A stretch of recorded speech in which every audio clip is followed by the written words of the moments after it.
Kemenangan Koalisi Merah Putih atas Koalisi Indonesia Hebat membuat publik bertanya-tanya mengenai situasi perpolitikan Indonesia saat ini. Kemenangan Koalisi Merah Putih dianggap merupakan strategi untuk menggulingkan pemerintahan Jokowi JK. Meskipun demikian, Koalisi Merah Putih tidak mengakui hal ini dan mereka menyatakan bahwa mereka mendukung 100% pemerintahan Jokowi JK. Nah, apakah itu memang benar ataukah ini hanya strategi politik belaka? Kita akan membahasnya dalam episode hari ini bersama narasumber kita, Mas Arfianto. Halo Mas, apa kabar? Baik. Ya Mas, sebelum kita bahas lebih lanjut mengenai topik hari ini, mungkin bisa ceritakan sedikit mengenai kronologis bagaimana sih Koalisi Merah Putih ini bisa akhirnya mendominasi semua keputusan di parlemen kita. Oke, yang pertama kita lihat ya dalam pemilihan DPR yang lalu, kemudian MPR diikuti oleh MPR, memang untuk pemilihannya itu dengan model paket ya, jadi diajukan oleh masing-masing pihak yang akan mengajukan paket pimpinan. Itu yang untuk pertama kita ketahui. Terus kemudian memang ada untuk di DPR sendiri ada dua paket. Nah, ini ada dua paket, yaitu yang diusung oleh kubu kita katakan Koalisi Merah Putih ya di sini. Itu mengusung paket satu dan kemudian paket keduanya diusung oleh Koalisi Indonesia Hebat seperti itu. Dan seperti yang kita ketahui memang Koalisi Merah Putih akhirnya memenangkan ya dengan Bapak Setia Novanto yang akhirnya menjadi Ketua DPR untuk periode 2014-2019 ini gitu. Kemudian untuk MPR sendiri memang itu mengikut sertakan juga dengan DPD RI seperti itu, dan dengan model pemilihan yang tetap sama tapi memang ditambah dengan DPR dan juga DPD RI. Kalau tanggapan dari Mas Arfianto sendiri ini seperti apa sih mengenai jalannya pemerintahan kita, terutama keputusan-keputusan seperti ini yang didominasi oleh Koalisi Merah Putih? Kalau untuk kita lihat dari sisi pemerintahan Jokowi JK sendiri yang akan nanti dilantik ya, baru akan dilantik. Ini juga kita akan berbicara baru akan dilantik pada tanggal 20 Oktober nanti. Saya lihat bahwa seharusnya masyarakat tidak ada ketakutan ya, karena kita dalam sistem presidensial seperti yang ada di Indonesia dengan multi partai yang ada, seharusnya walaupun dengan multi partai ya, tapi ya tidak seharusnya masyarakat atau halayak di Indonesia ini tidak terlalu takut dengan isu-isu yang berkembang. Katanya Pak Jokowi ketika KMP menguasai parlemen itu akan dimakzulkan. Saya rasa hal itu tidak harus menjadi sebuah ketakutan seperti itu. Itu pertama. Karena kenapa? Alasannya proses menuju isu pemakzulan ini itu sangatlah terlalu jauh ya, dan syarat-syaratnya begitu sangat agak rumit untuk memakzulkan itu. Itu yang pertama yang saya lihat. Terus kemudian dari segi berjalannya pemerintahan, saya rasa adanya dengan Koalisi Merah Putih di parlemen ini akan membuat check and balance. Kita lihat dari sisi positifnya, akan ada check and balance yang kuat dari parlemen terhadap pemerintahan Jokowi JK. Akan ada sebuah pengawasan dari parlemen yang total untuk mengawasi pemerintahan Jokowi JK. Kalau kita melihat dari sisi positifnya seperti itu. Tunggu dulu, saya tahan dulu sejenak Mas. Mengenai parlemen yang akan mengawasi pemerintahan Jokowi JK. Nah, kan tetapi parlemen ini kan merupakan Koalisi Merah Putih gitu Mas. Sedangkan Jokowi JK kita tahu dari kubu yang berseberangan. Nah, itu bagaimana Pak? Ketika kita melihat Koalisi Merah Putih dan juga Koalisi Indonesia Hebat, ini sebenarnya kan kita sedang larut dalam euforia pasca Pilpres seperti itu. Betul. Ya. Kita seakan-akan terbelah sampai saat ini. Tapi ketika semua pimpinan lembaga tinggi negara sudah ditetapkan, bahkan misalkan DPR sudah menetapkan, walaupun belum dilantik, nanti dilantik tanggal 20, menetapkan Jokowi dan JK sebagai presiden dan wakil presiden, kemudian lembaga tinggi negara seperti DPR menetapkan Setia Novanto sebagai ketua DPR dan juga wakil pimpinannya ada Fadlizon dan kawan-kawan yang lain. Kemudian di MPR ada Pak Zulkifli Hasan juga sebagai ketua MPR. Setidaknya ketika lembaga-lembaga tinggi negara ini sudah ditetapkan, euforia pilpres ini seharusnya sudah kita selesaikan aja. Tidak lagi ada dalam sebuah pertunjukan seperti pertunjukan KMP dianggap sebagai antagonis seperti itu ya, KIH sebagai protagonis. Yang kita lihat harusnya adalah sebuah pemerintahan yang akan membawa Indonesia lebih maju ke depan. Pertama itu, terus kemudian yang kedua adalah sebenarnya ketika kita lihat adanya antagonis tokoh, ya kita anggap tokoh atau kubu yang antagonis dan protagonis ini akan menghambat nantinya begitu. Kemudian yang ketiga terus adalah sebenarnya ketika berhadapan hubungan, kita melihat hubungan antara presiden juga parlemen, ini akan terjadi negosiasi ya. Secara politik itu pasti akan ada seperti itu, dan saya rasa komunikasi politik di antara dua lembaga tinggi negara ini akan paling berperan seperti itu, baik dari sisi presiden dan juga nanti dengan mitranya di sisi parlemen, di DPR. Mungkin itu yang saya lihat, komunikasi politik di antara dua lembaga ini akan berperan lebih besar nantinya untuk 5 tahun ke depan. Seperti itu. Oke Mas, kalau kita agak mundur tadi ke topik sebelumnya gitu, mengenai kekhawatiran masyarakat bahwa ini nih merupakan langkah untuk menjatuhkan pemerintahan Jokowi nih. Nah, itu tadi alasan pertama adalah karena sistem pemerintahan yang presidensil gitu ya. Lalu alasan berikutnya apa Mas? Kalau untuk kita lihat syarat untuk memakzulkan itu kan seperti yang tercantum di Undang-Undang Dasar ya. Ada di pasal 7A dan juga 7B, kemudian itu diatur di situ untuk memakzulkan presiden. Kita akan melihat di situ, kita lihat bahwa untuk memakzulkan ini itu ada pertama persetujuan 2/3 dari anggota DPR. Pertama, kalau kita melihat adanya DPR itu tidak stagnan, artinya DPR ini, parlemen ini sangat dinamis seperti itu ya. Ada kekuatan ya tadi, kalau kita ingin membelah konfigurasi saat ini, ada kubunya yang mendukung partai-partai atau fraksi-fraksi di DPR yang mendukung Jokowi JK, dan juga fraksi-fraksi yang tadinya mendukung dalam Pilpres, mendukung Pak Prabowo Hatta dengan KMP.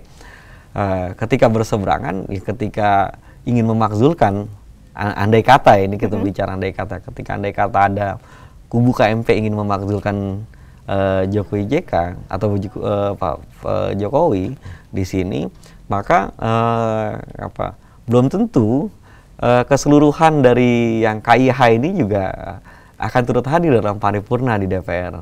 Itu juga syarat yang agak susah gitu untuk memenuhi quorum seperti itu. Nah, selanjutnya dari paripurna DPR ini akan dilanjutkan nanti dengan mekanisme ke MK, diuji di MK. Rekomendasi dari DPR, dari paripurna DPR ini diuji ke MK, dan di MK sendiri itu juga diuji dengan benar nggak sih ketika ada alasan untuk memakzulkan presiden dengan alasan pengkhianatan negara, korupsi, dan lain-lain seperti yang tercantum di pasal 7B itu, MK sudah menyetujuinya. Nah, itu juga prosesnya juga sangat panjang juga. Baru setelah dari MK baru ke MPR. Oke Mas, kita harus jeda dulu sejenak. Pemirsa, tetaplah bersama kami di Rumah Demokrasi.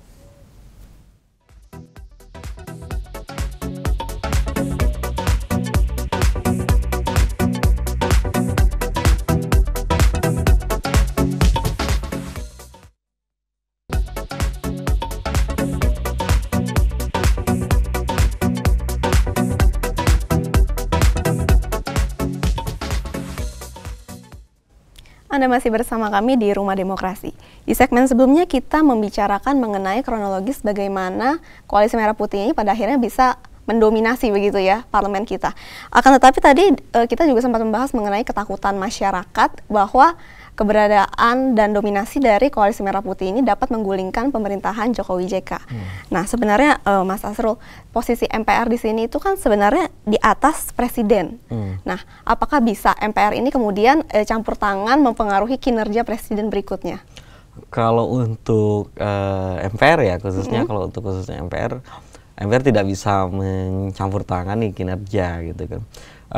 Tapi kalau untuk dengan DPR, artinya DPR itu adalah mitra kerja dari pemerintahan ya, atau eksekutif ya. Mitra kerja ini yang akan, seperti yang kita ketahui sendiri juga, beberapa hari ini ke depan bahkan saya dengar adanya nanti akan ada perombakan komisi gitu ya. Komisi-komisi ini akan dirombak, disesuaikan dengan kementerian-kementerian yang ada di eksekutif gitu, atau presiden. Jadi akhirnya bisa check and balance itu bisa terjadi gitu. Jadi artinya legislatif ini di sini, DPR ini akan menjadi penyeimbang yang diharapkan bisa memberikan masukan, bisa memberikan kritik-kritik yang membangun bagi Indonesia ke depan, dan bagaimana Indonesia maju ke depan ya, bagaimana pemerintahan Jokowi JK ini juga diberikan masukan, diberikan kritik supaya bisa berjalan dengan baik ya, seperti itu. Jadi maksudnya kalau kita lihat dari segi positif ya, berarti kalau MPR ini berasal dari koalisi yang berbeda dengan presiden kita, berarti dia sebetulnya dapat memberikan masukan lain. Kalau untuk yang harus kita lihat adalah legislatif di sini. Kalau MPR kan memang gabungan dari DPD dan juga DPR seperti itu. Dan juga di sini kita akan melihat DPD dan DPR itu adalah mitra kerja dari eksekutif atau presiden. Nah, dua lembaga ini akan menjadi mitra untuk memberikan masukan-masukan bagi eksekutif seperti itu, dan juga kritik-kritik juga bagi pemerintahan. Nah, peran-peran mereka di sini nantinya ke depan yang akan 5 tahun ke depan kita akan melihat hubungan antara legislatif itu untuk bagaimana berkontribusi terhadap pemerintahan Jokowi JK seperti itu. MPR dan DPR ini kan dipilih dengan sistem paket ya sekarang, Mas. Nah, sebenarnya sistem paket itu apa sih, Mas? Sistem paket ini seperti yang saya ketahui bahwa jadi pemilihan yang dilakukan berdasarkan dari koalisi ya, berdasarkan dari koalisi yang itu mengajukan paket pimpinan, ada ketua dan juga wakil-wakil pimpinan. Nah, berbeda dengan sebelumnya yang itu lebih pada individu seperti itu. Sekarang lebih ke arah bagaimana koalisi ini yang ada di parlemen itu memberikan nama-nama calon yang sudah formasinya sudah jelas, ketua dan wakil ketua, untuk dipilih di DPR oleh masing-masing anggota DPR. Seperti yang kita lihat ya ketika pemilihan DPR yang lalu.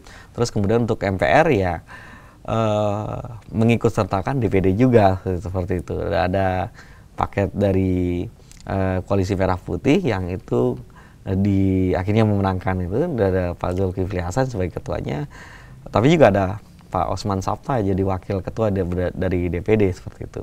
Sedangkan KIH yang di MPR ya mengajukan Pak Osman Sabta dari DPD ya kan. Kemudian ada beberapa wakil juga dari partai-partai politik pengusung atau pendukung dari KIH seperti itu. Nah ini Mas, kita kan sekarang pilih paket begitu istilahnya, bukan pilih individu lagi. Nah sebenarnya apakah ini jadi nggak adil gitu loh, nggak imbang kan? Karena kalau misalnya yang menang dari koalisi A, ya maka semua anggota dari semua pimpinan MPR itu ya dari koalisi A. Itu kan sebenarnya bukannya malah membuat sistem jadi tidak adil karena koalisi B itu nggak dapat posisi gitu loh. Belajar dari apa yang berlangsung ya dari 2009 sampai 2014, kita lihat partai yang beroposisi memang bukan tidak memiliki kontribusi, tapi mereka juga tetap memiliki kontribusi. Kita lihat ketika 2009-2014 ada Gerindra, ada PDIP dan juga Hanura seperti itu, yang itu juga cukup memiliki kontribusi positif bagi bagi dinamika di legislatif sendiri. Walaupun memang cukup penting juga di sini adalah pimpinan-pimpinan, kemudian pimpinan komisi seperti itu juga cukup penting sebagai simbol dari konfigurasi politik yang ada. Cuma memang perlu kita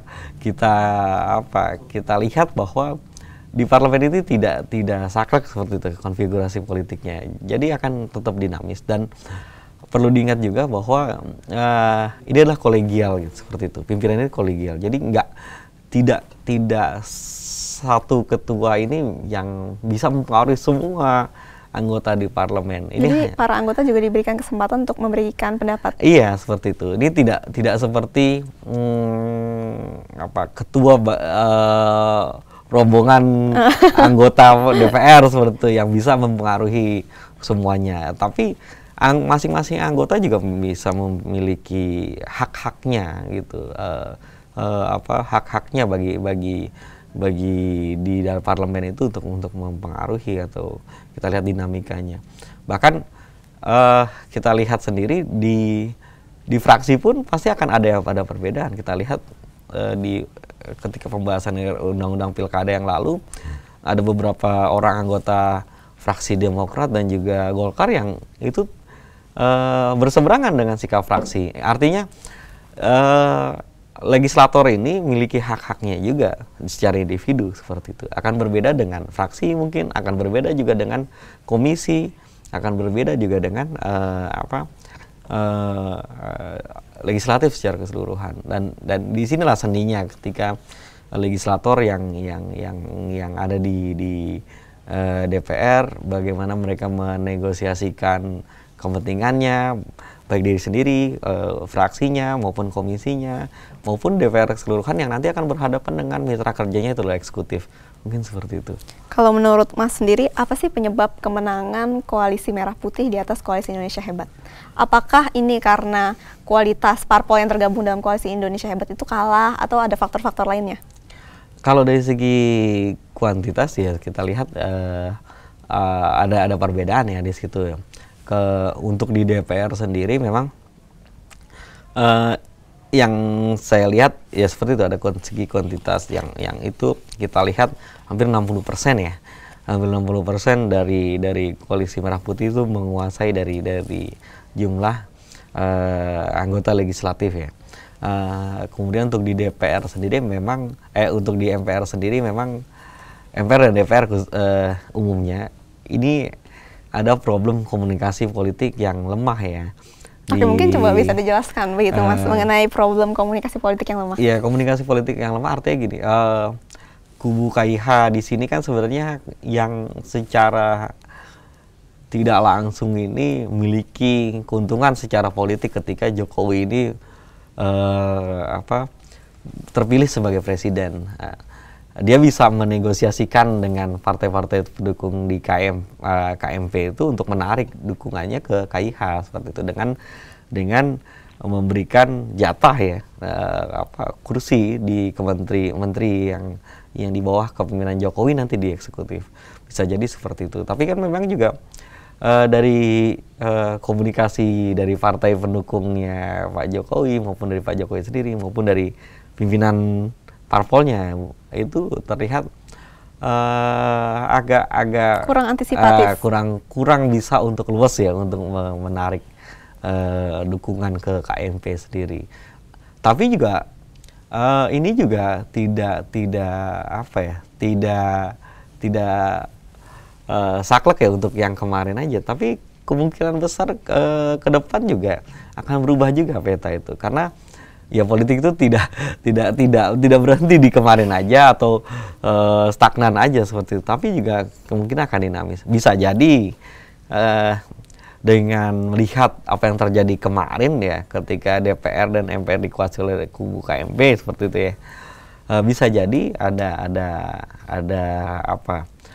reaksi ya dari KIH atau Pak Jokowi dan juga pendukungnya itu untuk oke lah logo untuk memberikan posisi menteri bagi Merah Putih, baik di Partai PAN maupun ya terakhir ya P3 ya, kita dengar akan masuk ke di KIH. Bisa jadi PAN, Golkar itu akan masuk, ataupun Demokrat yang sangat cantik ya, sangat cantik melakukan manuver-manuver politik. Itu pun bisa kemungkinan terjadi. Oke Mas, kita harus jeda dulu sejenak, tetaplah bersama kami di Rumah Demokrasi.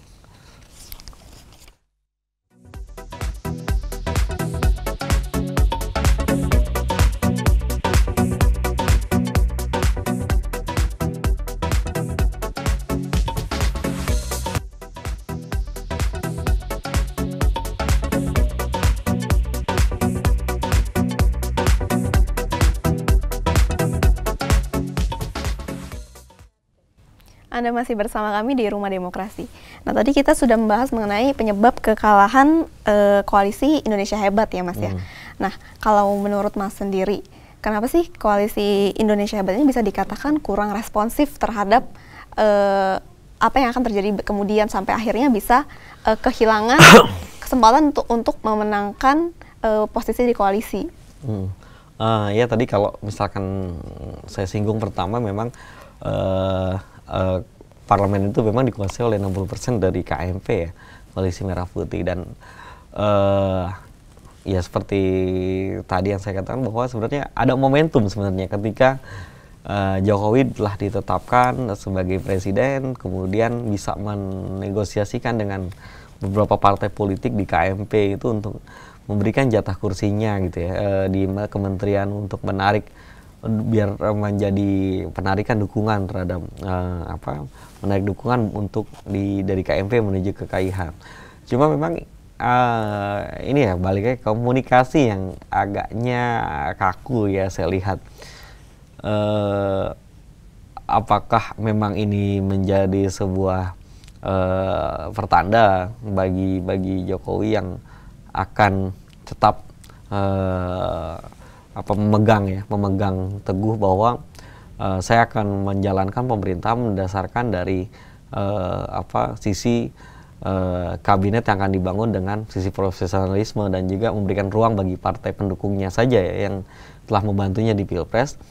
Atau memang ada komunikasi yang tadi yang lemah di sini dari partai pendukungnya sendiri ya. Jadi ini bisa jadi sudah disengaja atau memang karena pihak dari Koalisi Indonesia Hebat yang kurang sigap? Iya, bisa jadi seperti itu. Bisa jadi seperti itu. Ya tadi saya katakan bahwa ada kemungkinan bahwa Pak Jokowi JK ini telah memiliki formasi ya, yang dianggap pas gitu untuk menjalankan roda pemerintahan.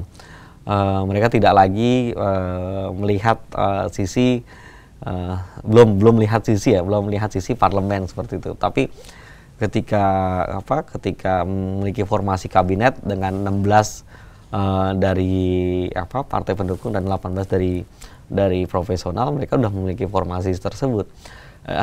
Ini sisi idealisme ya, sisi idealisme. Tapi ketika melihat dari realitas politik yang ada, kayaknya mereka harus membaca ulang hal itu gitu. Terlihat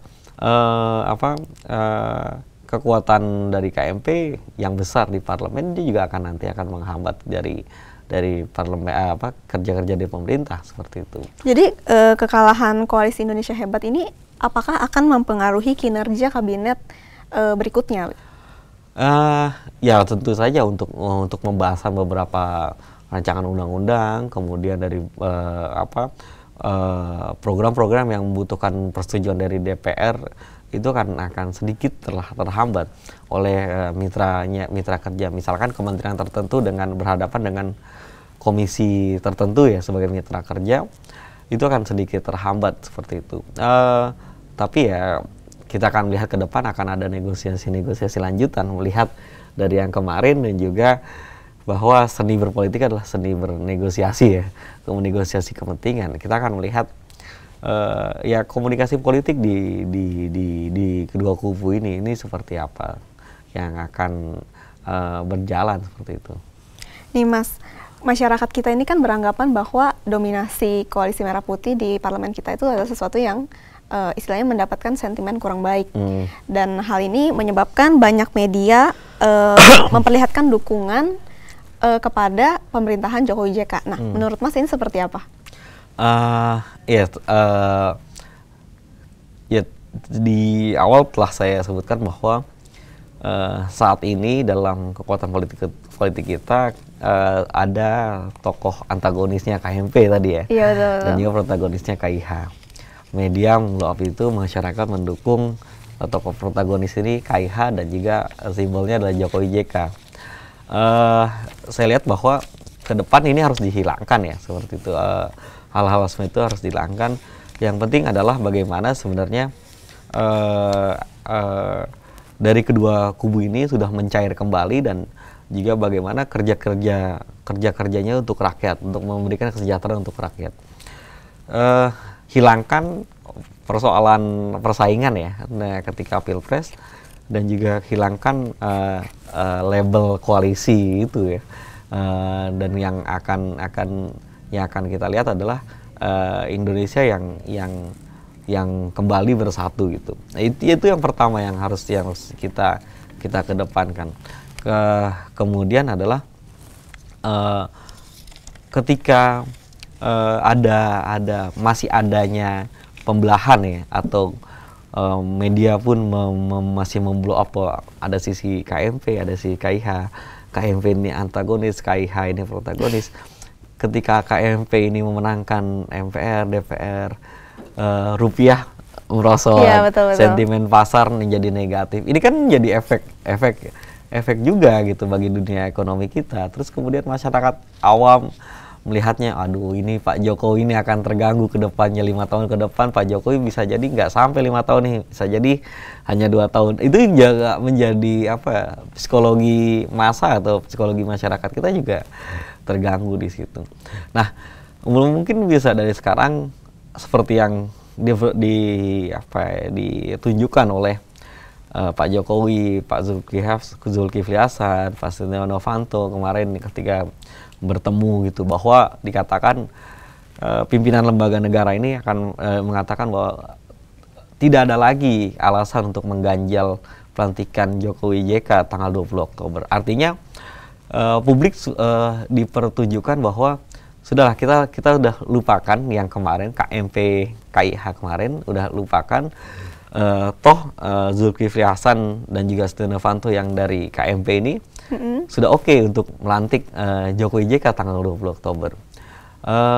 Barisan rakyat relawan Jokowi yang katanya akan merayakannya di Monas itu juga ya silakan aja, sah-sah aja, tapi jangan ada ketakutan yang berlebihan juga seperti itu. Rakyat tetap merayakan ini, relawan pendukung Jokowi tetap merayakan ini, tapi juga tugas-tugas rakyat juga harus diingatkan kembali. Tugas-tugas rakyat juga atau masyarakat sipil lainnya juga harus diingatkan kembali untuk juga mengawasi dari sekarang pemerintahan Jokowi JK. Mengawasi juga parlemen yang itu dikuasai, banyak 60% dikuasai oleh KMP. Rakyat tetap harus mengawasi dari lembaga tinggi negara ini. Apalagi musuh kita adalah korupsi yang semakin menggurita. Nah, ini yang perlu dikedepankan. Seperti itu kalau menurut saya. Sebenarnya apa sih Mas yang membuat masyarakat kita itu cenderung punya sentimen negatif terhadap Koalisi Merah Putih? Saya rasa memang ini efek dari Pilpres yang lalu. Ditambah lagi dengan statement-statement yang di media, statement-statement di media apa yang dilontarkan memang masih berbau dendam, masih berbau tidak menerima kekalahan seperti itu, yang akhirnya membuat masyarakat itu seakan-akan berpikiran negatif ya terhadap kubu KMP. Apalagi kemarin misalkan ada statement dari Pak Hasim ya yang itu dilakukan ketika berbicara dengan media internasional ya. Saya rasa itu kan menjadi sebuah sesuatu hal yang tidak baik gitu ke depannya ketika seorang tokoh berstatement seperti itu, padahal presiden sudah terpilih seperti itu ya, seharusnya dia legowo kan seperti itu. Statement apa sih Mas, bisa dijelaskan? Ya statement yang akan mengatakan bahwa akan ada upaya untuk menghambat dari pemerintahan Jokowi JK seperti itu, dan juga mengatakan bahwa Jokowi adalah pengkhianat gitu karena udah meninggalkan DKI gitu ya, posisi sebagai gubernur. Dan walaupun dengan KMP juga orang-orang KMP di sini seperti Fadlizon, Fahri Hamzah dan lain-lain sudah membantah itu, bahwa statement Pak Hasim tidak mewakili KMP seperti itu. Dan KMP 100% akan mendukung pemerintahan Jokowi Jadi JK. sebenarnya ada inkonsistensi juga di dalam Ya, KMP. saya rasa individu yang apa, dan bahkan mungkin juga kemarin terakhir Pak Hasim sudah membantah itu sebenarnya, melakukan apa konferensi pers gitu ya, udah membantah itu, katanya ada persoalan di terjemahan yang itu juga bagi publik apa yang sudah diucap seharusnya kan ya udah diakui aja seperti itu.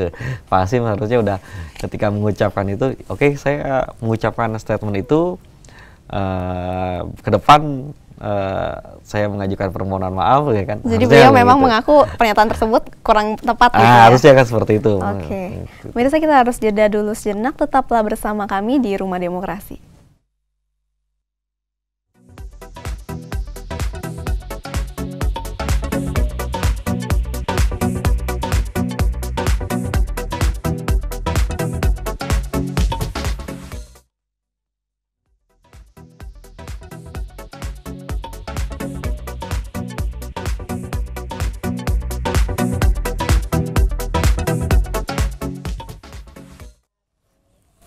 Terima kasih Anda masih bersama kami di Rumah Demokrasi. Nah, tadi sebelum-sebelumnya kita sudah membahas bahwa masyarakat kita ini cenderung punya sentimen negatif terhadap koalisi Merah Putih, dan kita bisa melihatnya dari dampak ekonomi seperti yang sudah Mas singgung tadi. Nah, melihat nilai rupiah kita yang sekarang 12.000 sekian terhadap dolar US. Nah, itu bagaimana sih tanggapan Mas mengenai hal ini? Untuk tadi ya saya sampaikan bahwa ini ada akibat dari kita memiliki frame. Kita sudah memiliki frame bahwa KMP adalah sebuah kumpulan atau sebuah kumpulan kepentingan gitu ya, yang itu masih menyimpan rasa tidak sepakat dengan Jokowi JK, masih ada rasa ketidakpuasan.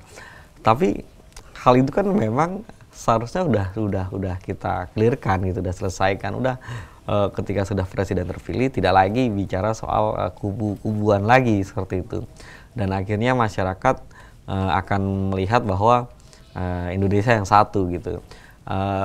Tapi ketika ini masih saja berlanjut dengan beberapa peristiwa politik tadi seperti di Undang-Undang MD 3, RUU Pilkada seperti itu, terus kemudian pemilihan DPR dan MPR, itu kan seakan-akan masih memperlihatkan bahwa ada dua kubu yang masih bersaing seperti ini.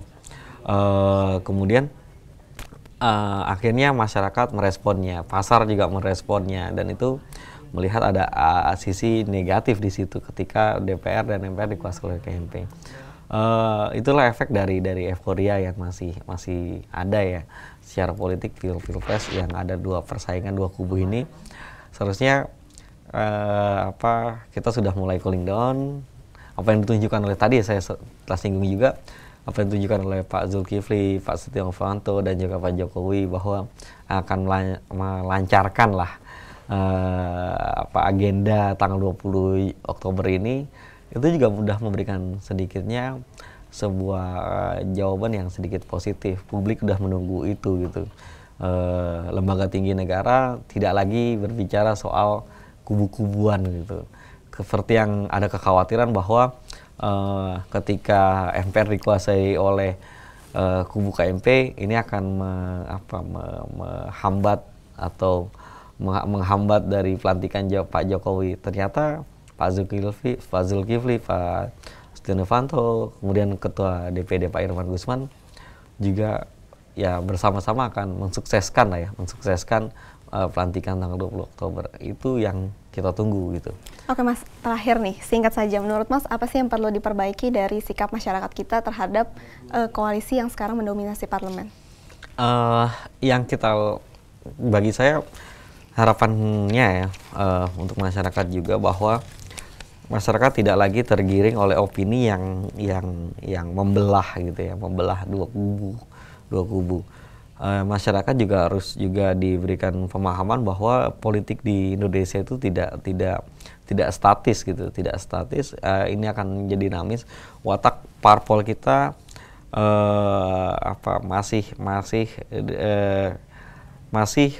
bisa bernegosiasi ya, kepentingan gitu. Tidak saklek terhadap kepentingan, hanya satu kepentingan gitu.